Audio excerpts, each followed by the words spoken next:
Hello everyone, thank you for coming. This is the brave new world of JavaScript engine vulnerabilities. I'm Simon Zuckerbraun.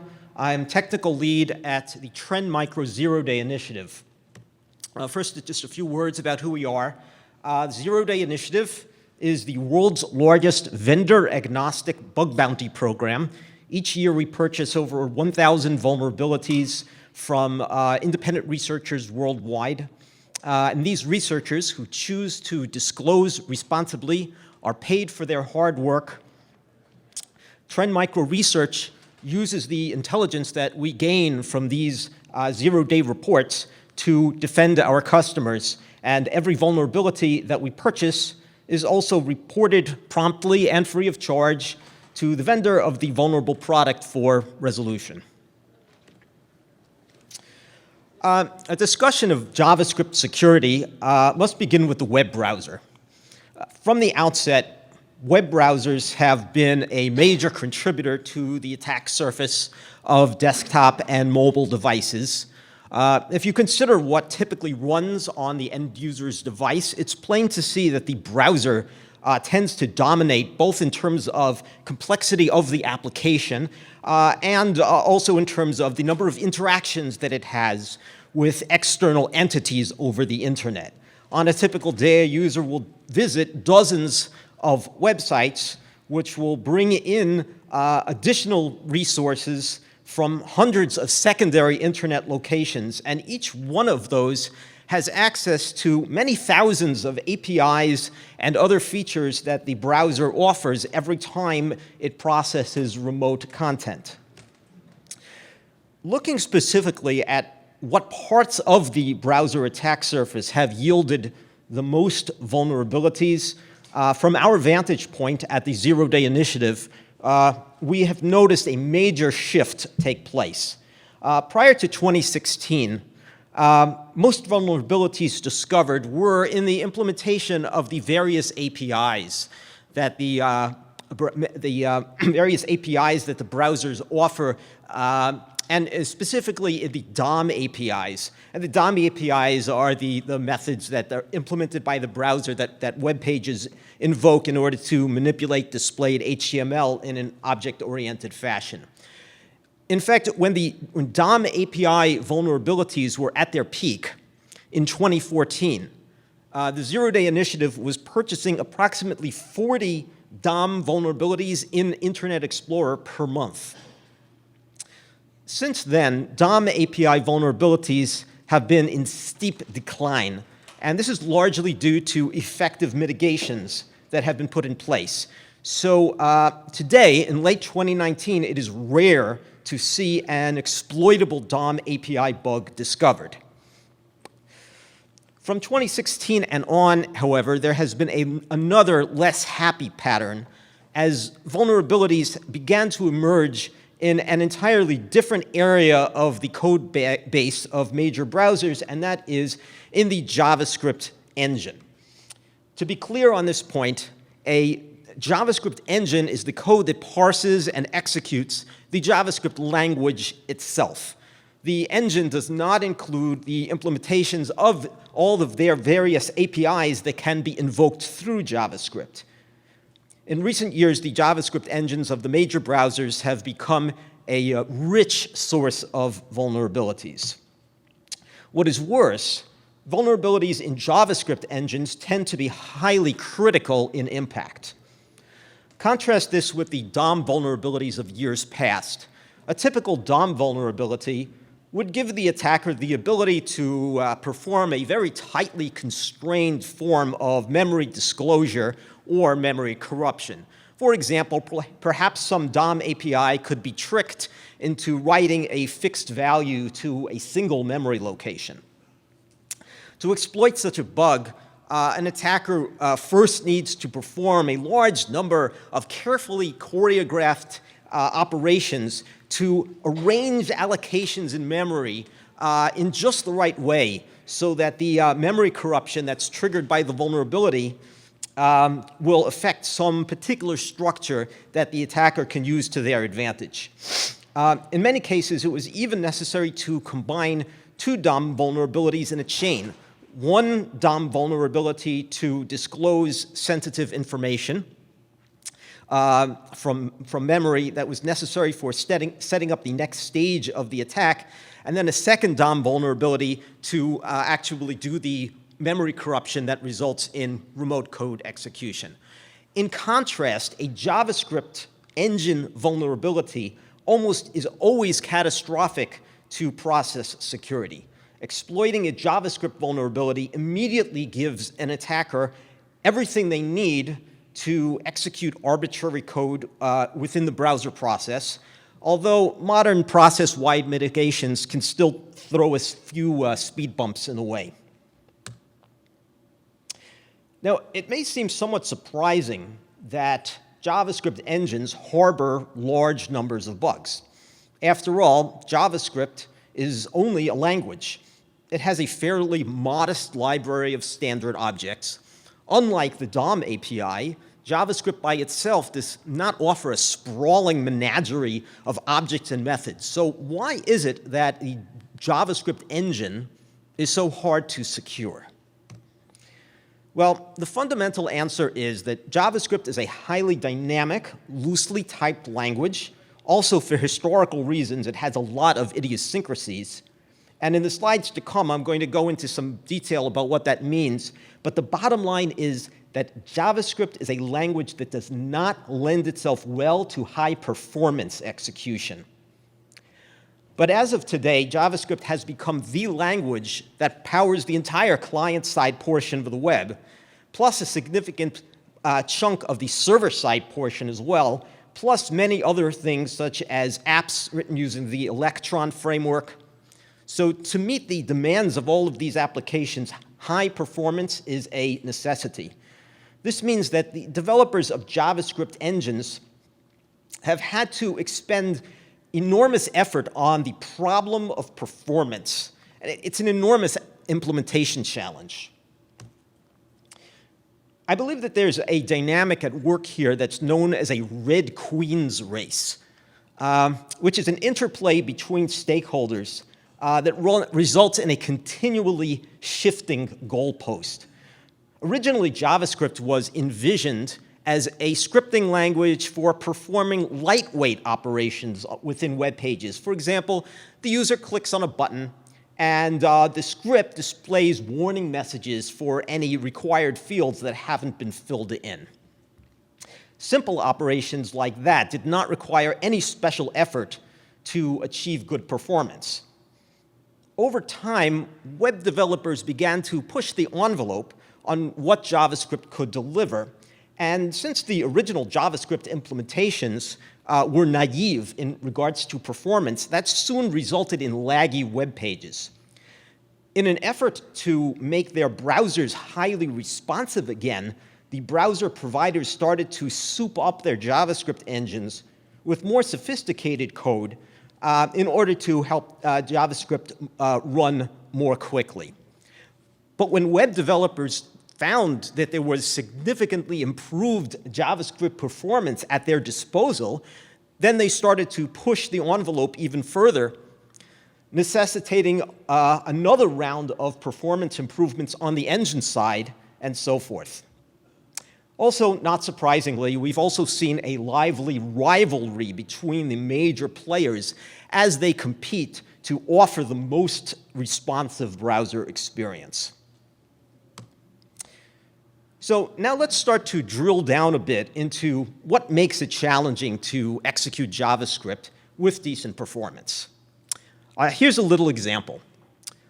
Let's say the browser is executing some JavaScript code on a web page, and the JavaScript code creates some objects that have width and height properties. And within the JavaScript code, there's a function written just like this one here, total width, that's just supposed to calculate the total width when it's given two objects. Now, when the engine goes to execute this function, it's clear what it's supposed to do, right? It should retrieve the width property from the object specified in parameter A, and then it should retrieve the width property of the object specified by parameter B, and add the two numbers together and return the result. It's pretty easy. And it's clear that if we hope to get any kind of decent performance out of our JavaScript execution, the engine had better be able to execute this simple function very quickly and efficiently. Shown here is what we'd like to achieve in an ideal sense. This is how total width could theoretically be compiled to native x64 machine code. Ideally, the total width function would be implemented in just a few machine instructions. The idea is that the compiler would know where the width property is located within the objects of the type we're dealing with here. Let's say that the width property appears in memory at 8 bytes from the start of each object. So all the compiled code needs to do is to retrieve a numeric value from offset 8 within each object, A and B, add the two numbers together, check for overflow, and return. So is this possible? Is it possible for a JavaScript compiler to just go ahead and compile the total width function in this way? And the answer is no. The main thing that gets in the way is that by looking at this function total width, the compiler cannot see or infer any type information. So is it possible for the compiler to know that this width property is going to be located at a particular offset, like 8, from the start of object A or B? No, because the compiler is stuck with not having any knowledge about the type of object A or object B, or what those memory layouts might be. So the compiled code will first have to go to some lengths to search for and obtain the width of property of A and of B. It's not at all as simple as looking up something at a well-known offset. After successfully obtaining the value of the width properties, another issue comes up, which is that there's no guarantee that the value of the width properties are in fact numbers. That's not something the compiler can just assume.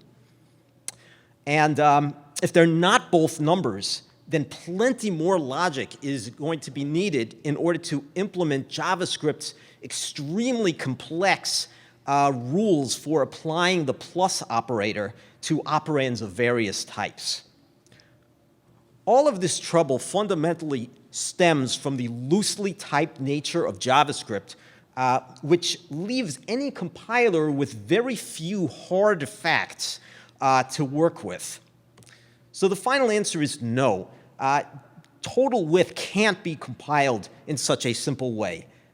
Instead, it's going to take far more effort to implement total width, and that is very bad news.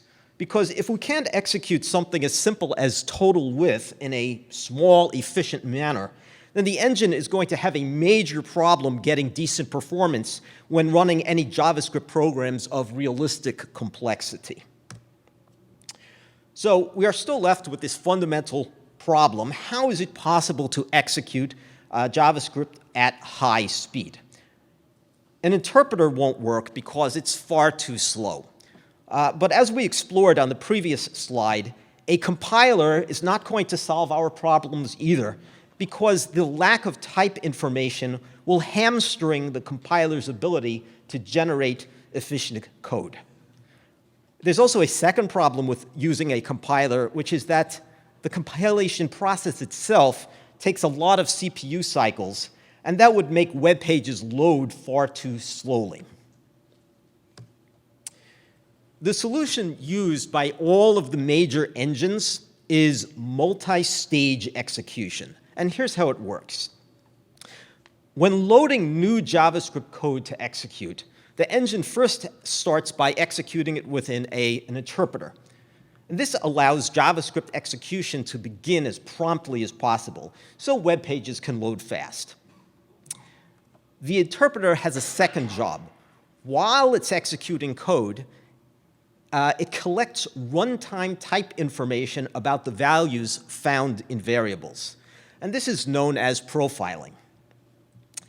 Eventually, those areas of the JavaScript code that are running hot, such as loop bodies or functions that are called many times, those are sent for just-in-time or JIT compilation. And by this time, enough type information has been collected so that the compiler can make some optimistic assumptions about the types that it will encounter. And on this basis, the JIT compiler can emit code that is really quite highly optimized. Incidentally, some engines expand this paradigm to include multiple stages of JIT compilation. The interpreter and the earlier JIT stages have faster startup times, but execute less efficiently. The later JIT stages take longer to start up, but final execution has better efficiency. Now, as we just said, the JIT compiler is able to emit efficient compiled code because it optimistically relies on certain assumptions about the types of variables, in accordance with the profiling data that was gathered. But these are only assumptions, not guarantees. Since JavaScript has no strict type guarantees, any assumptions about type could fail at any time. So the JIT compiled code still needs to contain type checks at strategic locations to make sure that its assumptions are still valid. And if it finds that some assumption no longer holds true, then the JIT compiled code needs to stop executing and immediately fall back to the interpreter in midstream. Chromium's V8 JavaScript engine calls this de-optimization, and we'll use that terminology. So this adds an enormous amount of complexity, both in the type checking logic and in the infrastructure needed to make it possible to switch from compiled code back into the interpreter in the middle of executing a function. But that's not all. Not only are JavaScript engines algorithmically complex, as we have just described, but the data structures that they use are complex as well. For example, when storing a JavaScript array, the data structure must be able to efficiently represent both sparse and dense arrays. A sparse array is an array that contains values at various indexes with gaps in between the indexes where values are defined, as opposed to a dense array, which is the more traditional sort of an array, where there is a single continuous range of indexes where values are defined.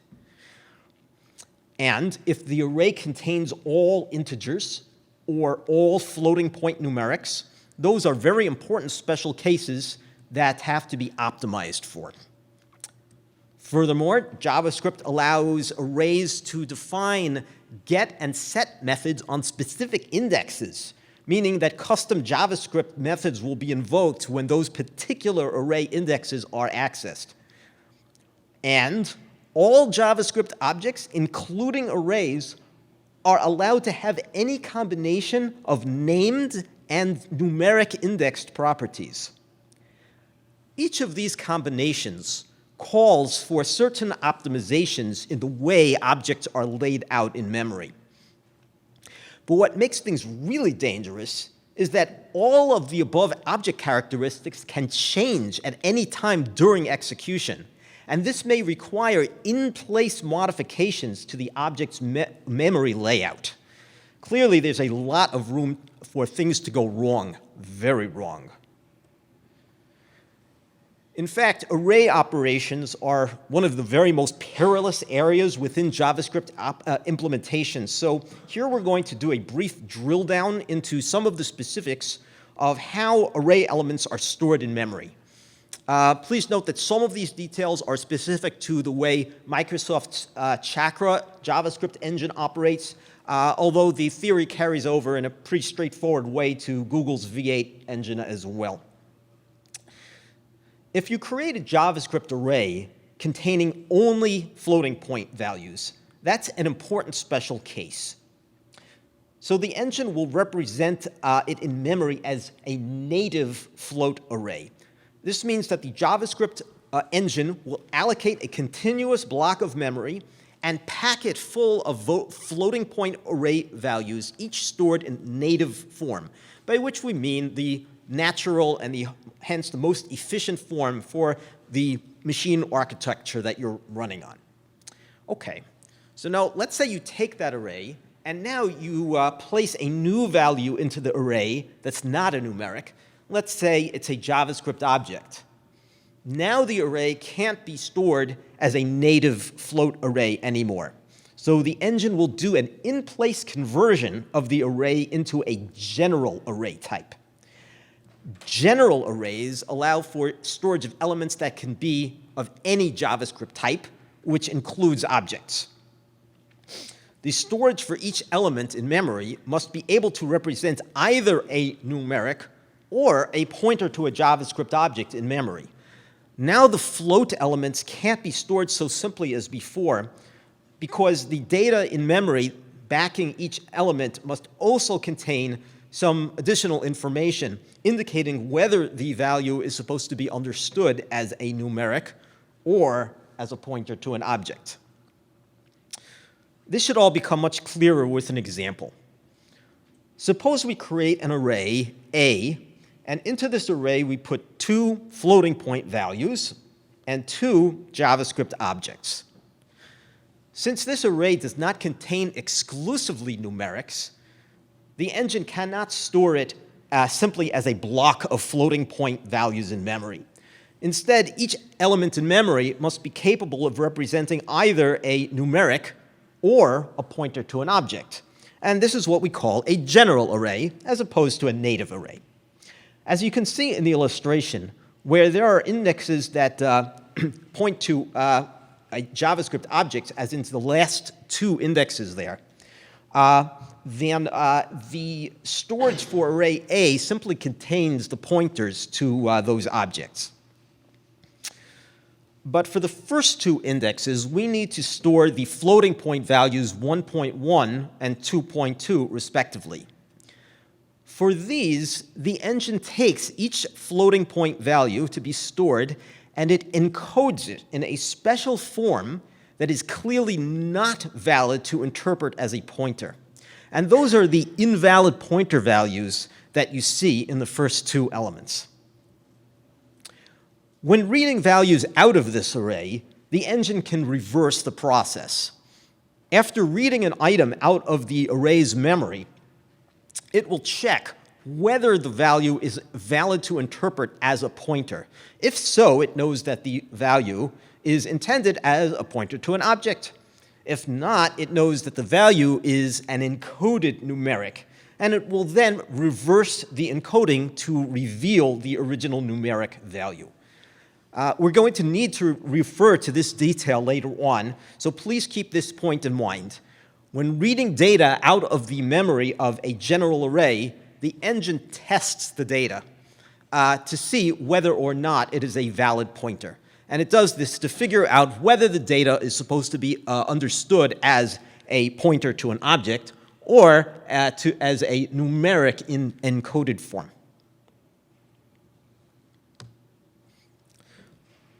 One final technical note on how JavaScript arrays are stored. A JavaScript array will not always be represented in memory using a single monolithic buffer.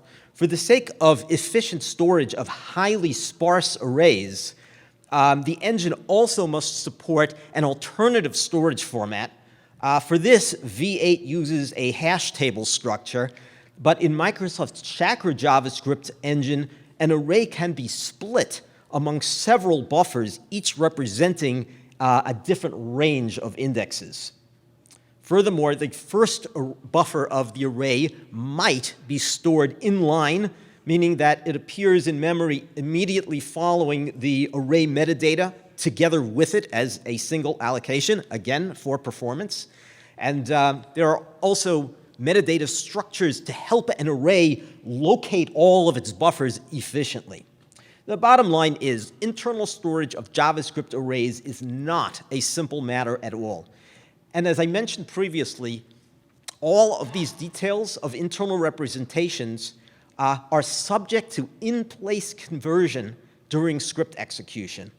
These are some of the considerations that make JavaScript array handling prone to mishap. It can be summed up in the truism that complexity is the enemy of security.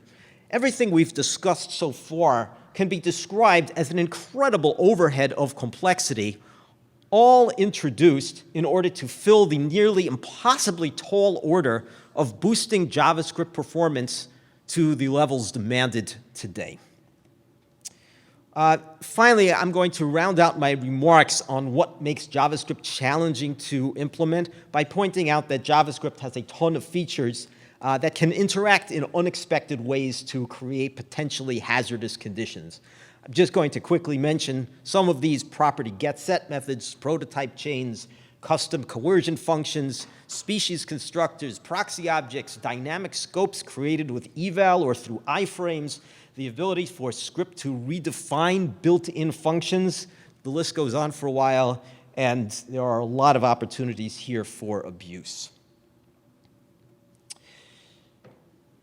After that introduction, we're going to start looking at some actual classes of vulnerabilities that come up and see exactly what it is that goes wrong. So to start with, it's a bit scary to say, but even the implementation of the built-in JavaScript library methods has seen significant numbers of bugs, and this is going to be the first category we'll examine. Where you really see this is in the array handling routines. Interestingly, array.splice has proven itself to be particularly difficult to get right. And we've already discussed quite a bit about what makes array representation tricky. So what goes wrong in the array methods?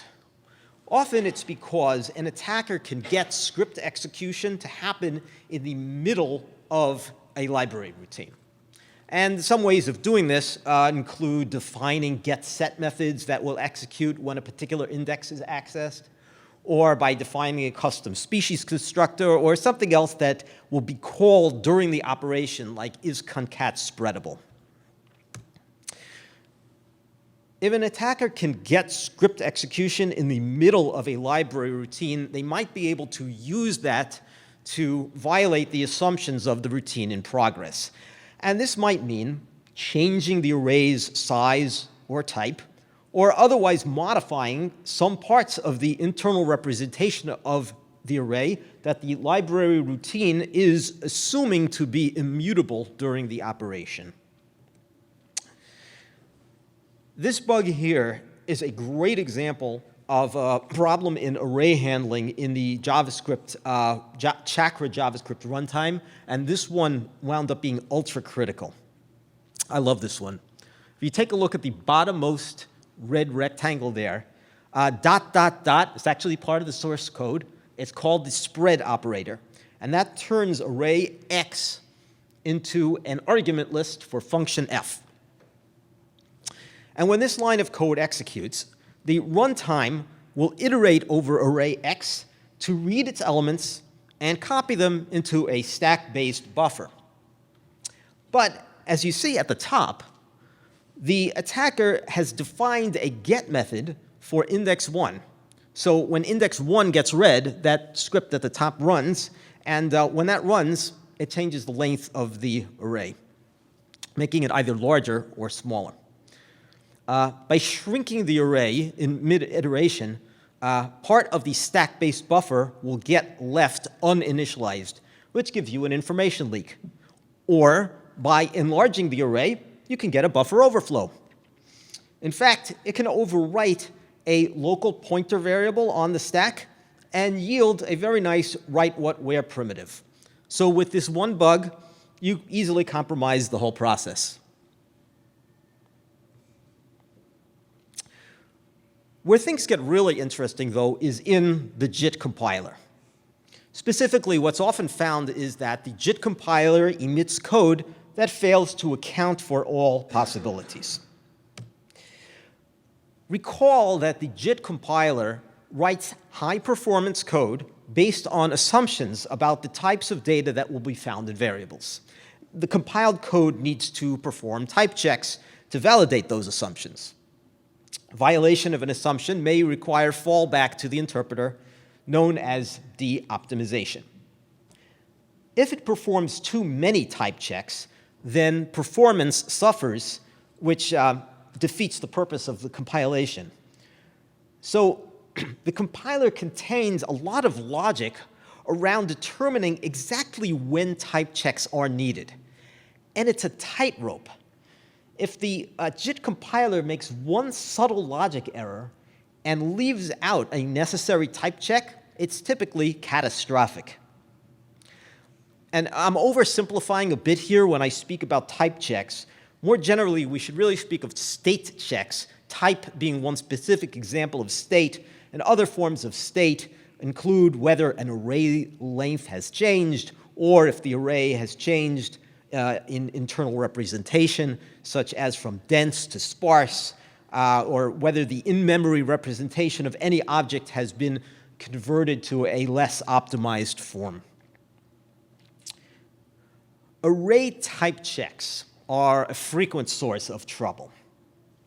Whenever the engine manipulates memory that stores array elements, it first has to know the correct array type, meaning whether the array is a native array or a general array, and also whether it is stored in a form capable of representing gaps for missing elements, and so forth. Let's say we want to trick the JIT compiler into leaving out a check on the type of an array. How could we go about doing that? Well, we're going to have to figure out how to write some gimmick that the compiler will think is harmless, while it really changes the type of the array. Because the compiler thinks that the gimmick cannot change the type of the array, it won't insert a second type check before that second array access shown. For the sake of performance, it will rely on the type check that it performed at the first array access. Let's see what could happen in this case. As you can see here, originally array A is a native array because it contains exclusively numerics. So its contents are written in memory as just a sequence of floating point values written in the standard native format. Suppose that our gimmick overwrites the last array index with an object. Then the engine is going to convert the entire array in place into a general array form. Recall that in a general array, if there are some numeric values, they are stored in a special encoded form that distinguishes them from pointers. And what you see there on the right-hand side of this slide is what the array looks like in memory after the in-place conversion takes place. Now, consider what happens if the JIT compiler fails to realize that our gimmick may have changed the array from a native array to a general array. When the last line of JavaScript code shown here executes, the JIT optimized code thinks that the array is still in native form. So it thinks that in order to store the value 4.4, it simply needs to write a native 4.4 into the array's memory, like so. But this is very wrong, because a native, unencoded floating point value should never get written into a general array. In fact, this is already a critical vulnerability. Why? Because later on, when this array element is read at some point in the future, at that point, the JavaScript engine will be in a state where it correctly identifies the array as a general type array. So when it reads that native 4.4, it will apply the invalid pointer test to determine whether it should be interpreting this value as a pointer or as a specially encoded numeric. And here the attacker has the upper hand, because the attacker can easily choose this native floating point value so that it will be treated as a valid pointer. And this allows the attacker to forge a pointer of any desired value.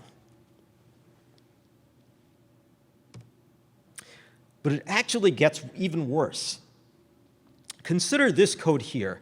All we've done is to replace the final line of code with an array read instead of an array write. And in this case, we're reading from the last index here. What's going to happen? Since the JIT compiler has failed to recognize that our gimmick may have changed the type of the array, it continues with its assumption that the array is still in native representation.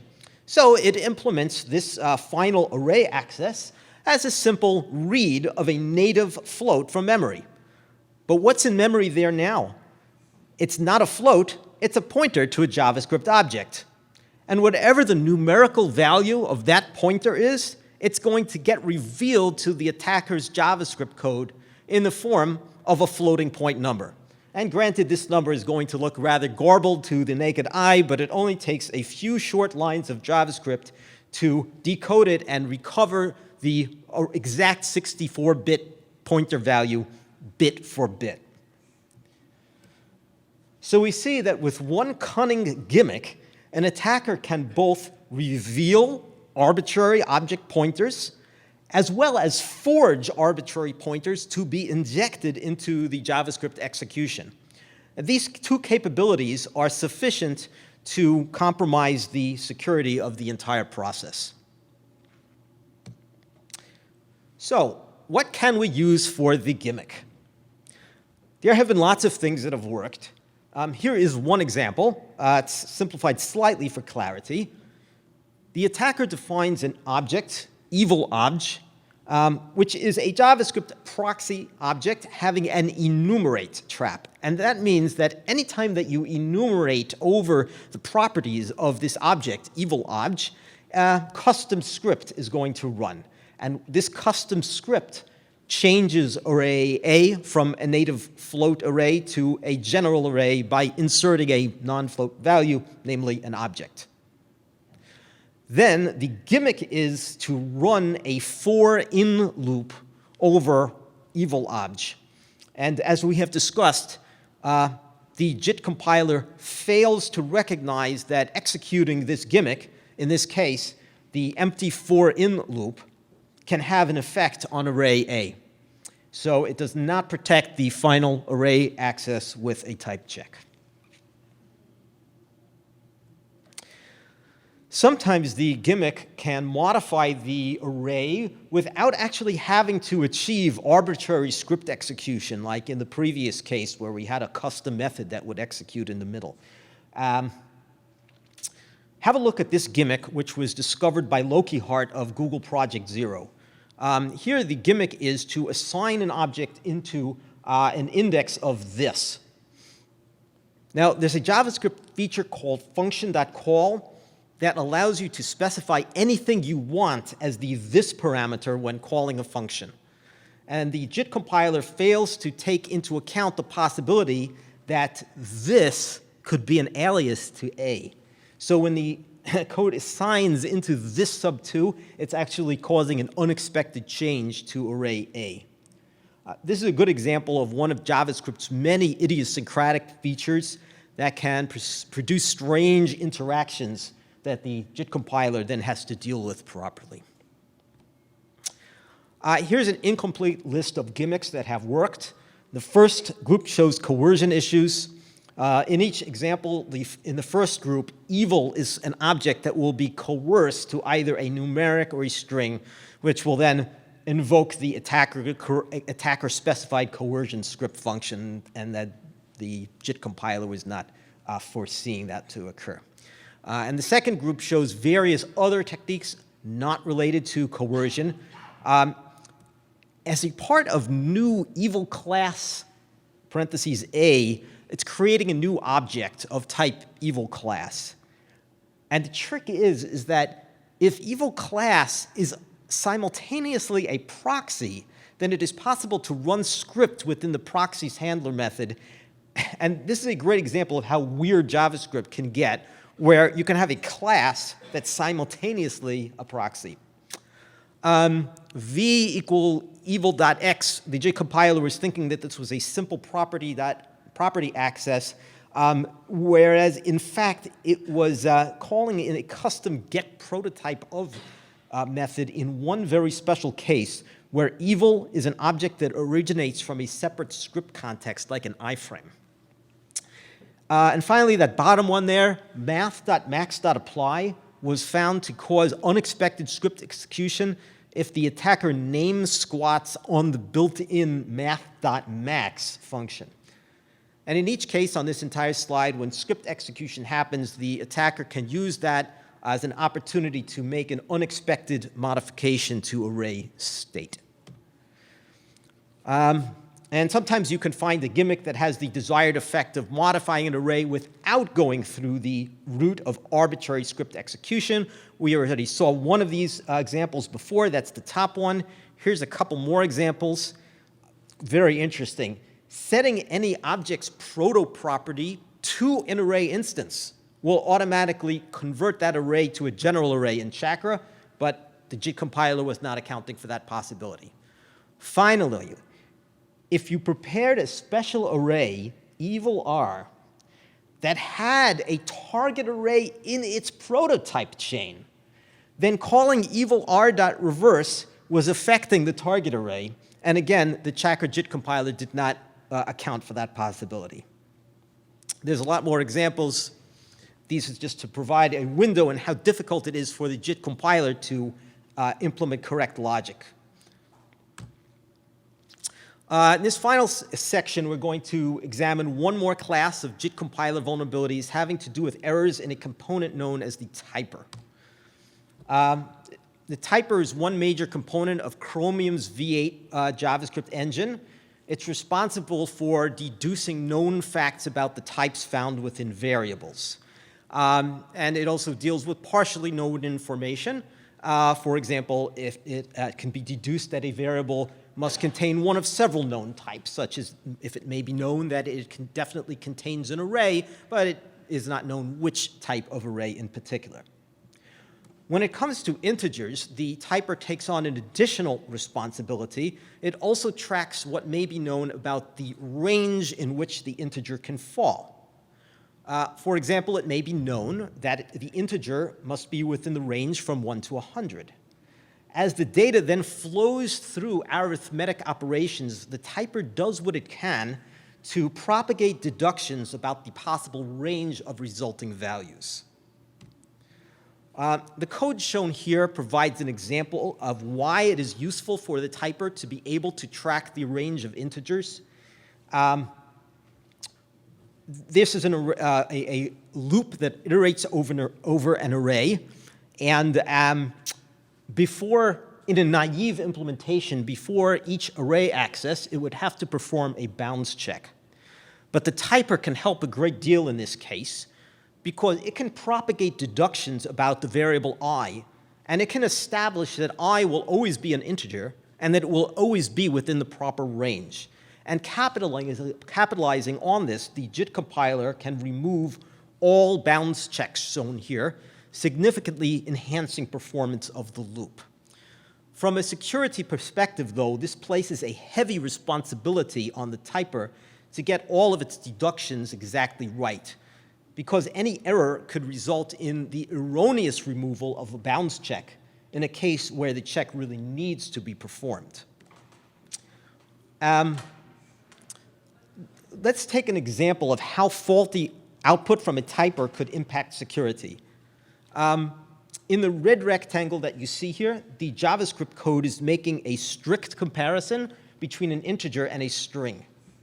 The typer can deduce that these two values will never be strictly equal, so that the variable b has the known type of Boolean false.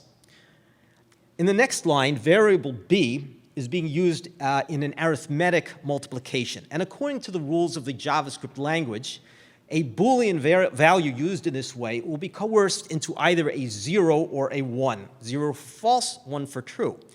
As a result, variable c will receive either 0 or 1337, depending on the value of b.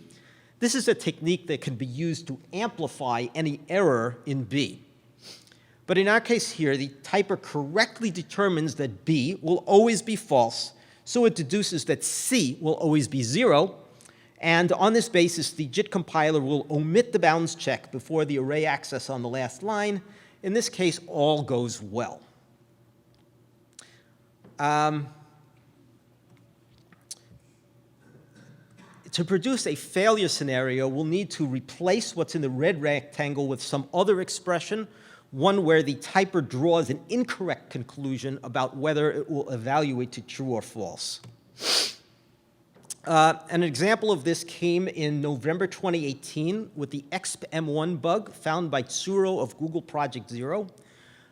He found a circumstance where the typer would incorrectly identify the output of a certain obscure built-in function called math.exp_m1. And this is the tricky part of the specification of this function, is that it's possible to get out a value of -0.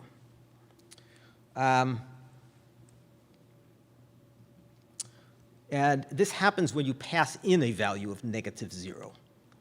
And this is the essence of the bug. The math.exp_m1 of -0 will produce -0, but the typer wrongly assumes that a return value of -0 is not a possibility. So when the typer tries to determine the result of the above expression, it will wrongly conclude that the answer is false when in fact it's going to be true. And plugging this back into the bounds checking scenario that we explored a couple of slides back, this is basically what you would want to do in order to exploit the exp_m1 bug. The idea is that the typer would wrongly conclude that B is false, and that consequently C is 0, so no bounds check is needed on the last line. While in reality, B will be true, and C will be a large number.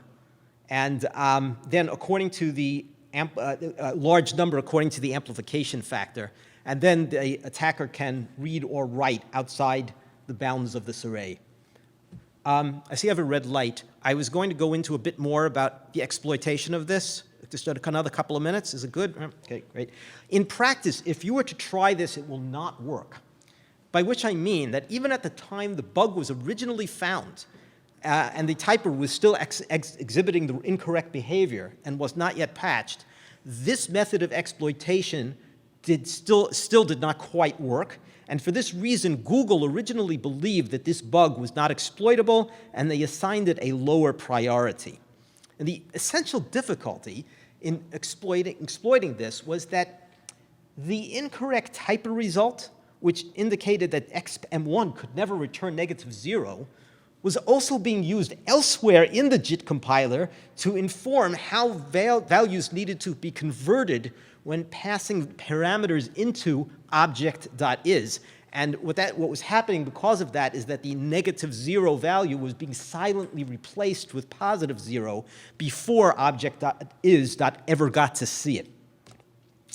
Eventually, Google researchers did discover a route to making this bug exploitable, and then this was made as an exploitation challenge as part of the 35C3 CTF in December 2018, leading to multiple outside researchers finding their own solutions. Among those was Andrea Biondo, who is also a member of the winning team, and the essence of his solution is shown here. Most critically, what he did was that -0 value to pass into exp_m1 is provided through a parameter x, and during a preparatory call, x is set to a numeric value in string form. Since now the profiling information indicates that x is not always a numeric, the JIT compiler is forced to treat exp_m1 as a full-fledged call into the JavaScript runtime library, and a side effect of that is that when exp_m1 is executed in that way, no further internal conversions are needed between the output of exp_m1 and the input of object.is. So the -0 flows right in. Also, in the second parameter to object.is, it's provided via a field on a locally defined object. And this helps to ensure that the compiler does not realize too early that the second parameter is the fixed value -0. Otherwise, the compiler would omit this entire operation, again, based on the typer's incorrect assurance that exp_m1 never returns a -0. And then after these tweaks, the JIT compiler will omit the necessary bounds check. And so far from being non-exploitable, this exp_m1 bug is highly critical, allowing out-of-bounds array reads and writes. And that is how the obscure exp_m1 math function and the value -0 became legend in JavaScript engine security research.